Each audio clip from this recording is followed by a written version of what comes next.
All right, so we're here with, what's your name, bro? David. David, and David just got released from, what jail did you just get released from? Sawar, the new jail. Is that what it's called? Watkins. Watkins? Yeah, Watkins. All right, that's right next to LBJ, huh? Yeah. It's all basically one now. How was your experience in there? Oh, it's jail. Yeah. You know what to expect if you've been there before. So you just, the culture's changing. People want to get better, so there's more positive atmosphere in there. It's a healthier environment than Durango and the other places. Yeah. There's big screen TVs now. There's football all over the place. People are enjoying themselves what they can enjoy being away from their family. So they have more to do in this other place? Yeah, you got tablets now. Oh yeah? Yeah, you got tablets. You can Facebook. You can chat. You can listen to music, watch movies. Shit, that's cool. Yeah. You get the video visits on the tablets? The tablet, yeah. Oh yeah? Yeah. Can you text people on those You or what? You can. Oh they yeah? have it for free. You can text out for free, but now they charge a little bit. But okay. Still, man, I mean, for people that are making mistakes, to put ourselves in that situation, for them to give us the tools to connect with people, to make plans, and to get our situation better before we leave. That's awesome. It's actually better, huh? It helps relieve some stress. Yeah. You're not thinking about your problem so much while you're playing a video game or watching a movie or watching the Dodgers lose. Or like thinking about what else you could get into, huh? Yeah. Like what more trouble you could make. There wasn't anybody out there really. There was no politics where I was. Guys were just hanging out, and everybody just kind of hung out together. So it was a lot better than usual. So and who do you run with in there? I don't run with nobody. Nobody? No. Can you do that over here? Like just run by yourself? Yeah, my family's multicultural. Like my ex-wife is from Mexico. I have another wife from Jamaica. I've got kids that are both black and Mexican. Yeah. I could not ever join a club that said I was better than any of them. My kids are better than me. So. Well, I know that like in California they have a lot of strict rules about you sticking to your own race and this and that. They do. How does that play out here? This is a county jail. Yeah. Like there was one time I was there, and I was there long enough where they asked me to be the head, and I just looked around and there was a bunch of dipshits. Yeah. And I was not going to let that other guy be the head, because it would have been just getting punched in the bathroom every day with guys. Yeah. And the last thing we need to do is go in there and compound our time by getting in fights all the time. Yeah. Talking about shit that don't matter, like what language we speak and what color we are. Yeah. When really what I need to focus on is, like, why the fuck am I in jail every day? Yeah. Why am I going to jail 17 times in 5 years? Why can't I get off drugs? So you've been locked up 17 times? Man, yeah, because if you're living on the street doing drugs, even if they don't pop you with the drug, they're gonna pop you coming out of a QT with a Slurpee you didn't pay for. Yeah. You can only play Russian roulette so many times, and it's stupid stuff. But over time, it adds up and it compounds everything to where you've got felonies now, and you got probation for the next 50 years or whatever. Yeah. But the tools are still there, man. There ain't nothing that's holding any of us back. Yeah. I got a felony, but I'm gonna go make money again. I'm gonna get my life. I'll have a family again. And do you have a house right now? Like, do you have a home that you could go? No, but I'm gonna. But you have plans to. Yeah, I got a place I can go. I'm gonna go to. I'm gonna either go over to Chicanos por la Casa and do their rehab, or I'm gonna go to church on the street and do that again. I don't have any more time. I've been on the street again for 7 years. The lifestyle is what puts us in jail more than our choices. And when our lifestyle gets so out of whack, man, that we can't even walk through a downtown area in the middle of July without our nose running, then we need to look at ourselves. And I think that's what people are starting to do, man. Yeah. You read the writing on the wall. People say, fuck the cops, fuck this, fuck that. But we don't have a problem really bad in our city that has that, man. We got a black police chief. She's kind of cool. Yeah. We got people that are involved like yourself. I don't see you doing a bunch of negative stuff. Yeah. You probably help people and shit like that. Yeah, I try. Yeah, so I think if we can get past what we see with our naked eye and just get deeper, man, and deep into ourselves, we can get better. We can get better, but our country's going to get better, like they say, make America great again, if the lowest people in our economy get better. Yeah. And that's where it starts, man, and I'm one of them right now. There ain't nothing that's going to come for free. They don't pay you to do drugs. Yeah, so it's never too late to change, no, No. Never. God's good, man. God's good. I didn't forget who God was when I relapsed 7 years ago. And I know without him and the people he puts around me, I wouldn't be alive right now. So I'm grateful. I shouldn't even be let out of jail. Yeah. You know, I shouldn't be let out of jail. I got a chance. So how long did you do this time? Were you in there? 2 days. I had a probation violation. Okay. And I had a warrant, and I was communicating with my PO before I was trying to turn myself in, but she was trying to reinstate me. But I got arrested before the warrant got kicked, and then she still kicked the warrant though. Yeah. That doesn't happen, man. So I got grace. There are guys that go in there and never leave. They're going for life, man. Yeah. There was a guy with a F1 murder case in the same courtroom as me, and he's gone. Yeah. You know, because you're going to do 15 years fighting your case, and then you're just going to fucking plead. Yeah. You know, and whether you did it or not, you just want to get out of county after. Yep.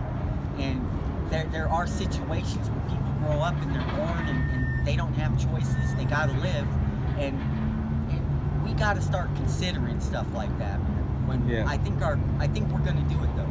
I think they're going to do it. There's going to be changes. You can see it. They got programs they're setting up in there. Hey, that's good. The more programs, the better. Yeah, they want to get people with their head right before they leave.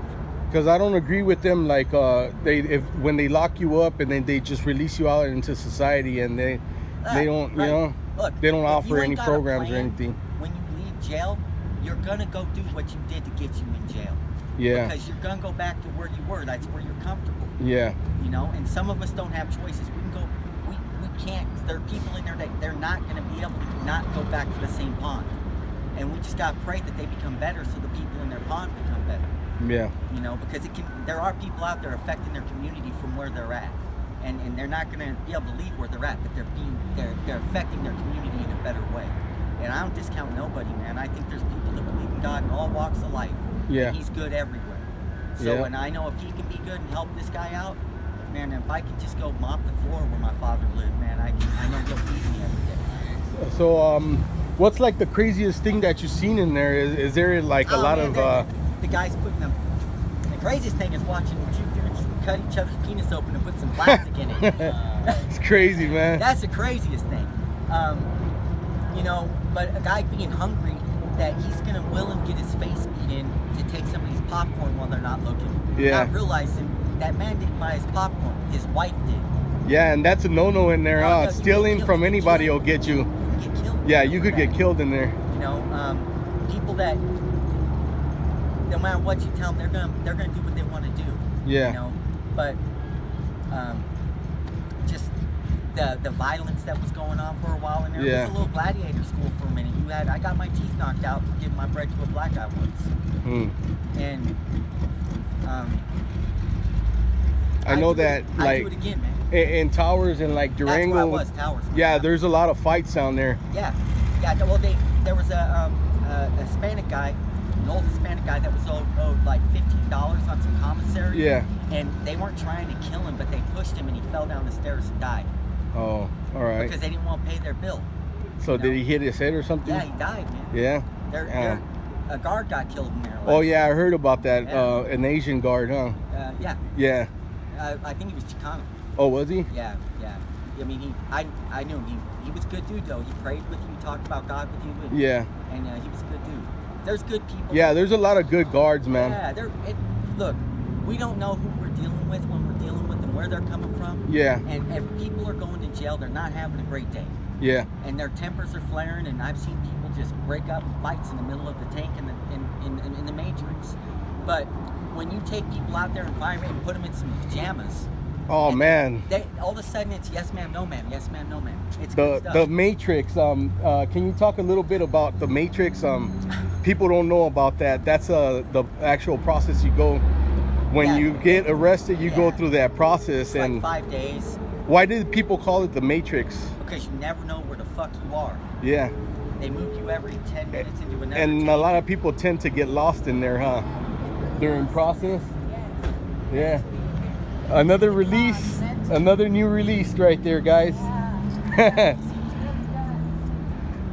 She's glad. Look at her.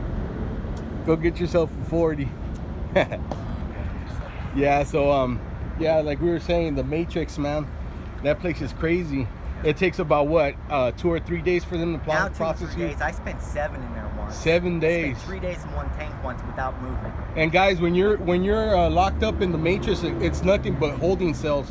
You don't have no pillows. You don't have nothing. You don't have a bed. Nothing. No. You know? No. Hearing people talking through the wall. Yeah. When you're in walls, You think they're right next to you, but there's nobody in that. There's nobody there. It's through the air conditioning vents. And you're coming in with people that are kicking dope and all that, you know? So you have to smell their farts all day and, you know, just body language. see people that are going through withdrawals and all The that. happiest time in jail is when you're coming back from court. Yeah. Because there's chicks up in the front and they're talking a little bit. Yeah, The last time these two chicks got naked on them. They stood for us, man. They took. Crazy. Yeah, but you know, when you get out of jail, man, all that's gone. Yeah. All that's gone. It's what you do right now. And if I make a decision that's gonna be what I was doing, the same shit I was doing before, I'm gonna be back in jail or worse, man. I'm lucky I'm alive. There's drug addicts that die. All right. You know. Yeah. I've lost 14 friends in the last 7 years that did dope. Brother, man. Yep. God bless you, bro. God bless you. Yep. God bless you too, Mike. All right, man. God bless you. Yeah. All right, man. Well, thank you for the interview. We might check back with you in a couple of months and see how you been, man. All right. All right, man. And all right, brother. the message that I want to give everybody out there is that no matter what, it's never too late to change, guys. Isn't that right? Yep. There's programs I'd always recommend: Victory Outreach, Set Free, Church on the Street. Those programs, because they don't just deal with your problem, they deal with something to help you, a solution that gives you a little bit of faith and hope into something else, and they get you actively helping other people. Yeah. So you don't forget that. Like when you wore a red shirt, you never don't have a red shirt. You're always a part of the family. Yeah. And it's a broad family, man. There's PRC. There's all kinds of programs now that are out there to help people have a better life. If somebody's watching this and they need a place to go, just walk down the street and talk to somebody. Everybody's been through something in Phoenix. And from what I can see, man, nobody wants to see somebody always down. Because if they did, they'd just punch me into the ground. Yeah. So. All right, man. Thank you. Thanks, brother.